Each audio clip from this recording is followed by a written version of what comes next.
শান্তি হবে না, এই বাংলায় দুর্নীতি যাবে না, এই বাংলায় অন্যায় বন্ধ হবে না, এই বাংলায় দুর্নীতি বন্ধ হবে না, রাস্তার টাকা টেন্ডারবাজি করে বিদেশে যাওয়া বন্ধ হবে না।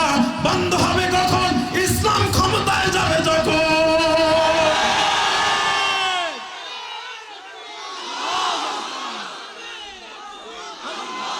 ইসলামকে মাইনাস করিয়া এই বাংলার মানুষ যতদিন পর্যন্ত রাম ডান বাম এদেরকে চেয়ারে বসাইবা, খেলাফতের স্বপ্ন যতদিন পর্যন্ত বাংলার মানুষ না দেখবে, এই বাংলার মানুষ যতদিন ওমরের মতো ব্যক্তিত্ব নেতৃত্বের চিন্তা না করবে, এই বাংলার মানুষ যতদিন পর্যন্ত শাহ সিকান্দার সুলতান সুলেমানের মতো নেতৃত্ব চিন্তা না করবে, আবু বকরের মতো নেতৃত্ব চিন্তা না করবে, বাংলার মানুষ পদদলিত হবে, অবহেলিত হবে।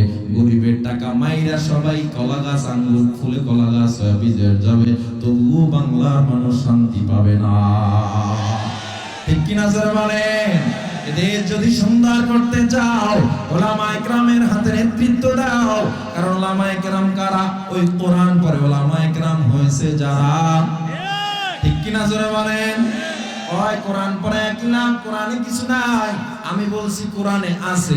এ মুসলমান, পিঁপড়াবিদ্যা বিজ্ঞান মাত্র আবিষ্কার করেছে ৮৮ বছর আগে, আর আমার আল্লাহ সূরা নূরের ১৭ এবং ১৮ নম্বর আয়াতে ১৩,০০০ বছর আগে বলে দিয়েছে। চিকিৎসা বিজ্ঞান কয় হার্টকে ভালো রাখতে চাও ডান কাত হয়ে ঘুমাও। ইসলাম ১৫০০ বছর আগে আমার নবী কয় ডান কাত হয়ে শোয়া সুন্নাত। চিকিৎসা বিজ্ঞান কয় লিভারকে ভালো রাখতে চাও মদ পান কইরো না। ইসলাম আরো ১৪০০ বছর আগে বলে মদ পান হারাম। চিকিৎসা বিজ্ঞান কয় পাকস্থলী ভালো রাখতে চাও শুকরের গোশত খায়ও না। ইসলাম ১৫০০ বছর আগে বলে শুকরের গোশত হারাম।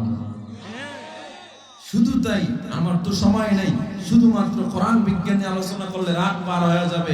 বলতেছিলাম যারা এই হেরার আলো কোরআনের কথা বলে মাদ্রাসায় পড়ে লাভ নাই, কোরআন থেকে কিছু শিক্ষা করা যায় না, তাদেরকে বলবো কোরআনের বারান্দায় তুমি আসো না, এই জন্য এই কথা বলো।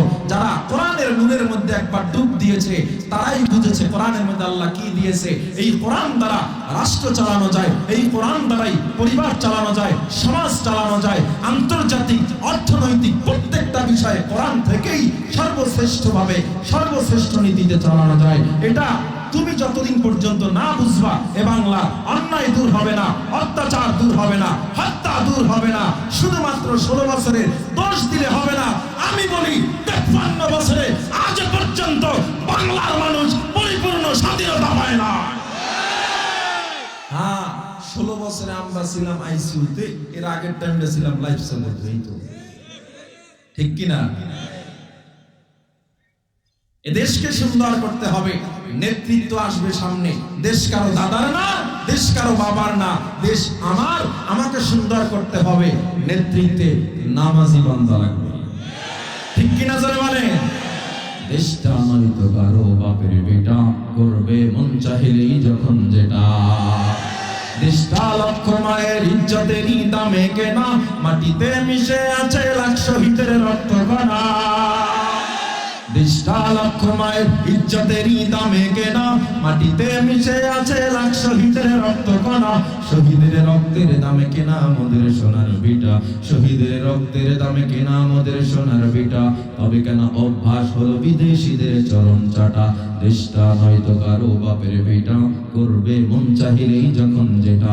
মোরা চাই দেশের ভেতর শুধু নেতা নয় যে নীতির বদল, তবেই বনবে দেশের ঘরে ঘরে সুখের ফসল। এসো তাই ঘুরে ফেলি নাস্তিকতার দেয়াল ঘেরা, এসো তাই ঘুরে ফেলি নাস্তিকতার দেয়াল ঘেরা।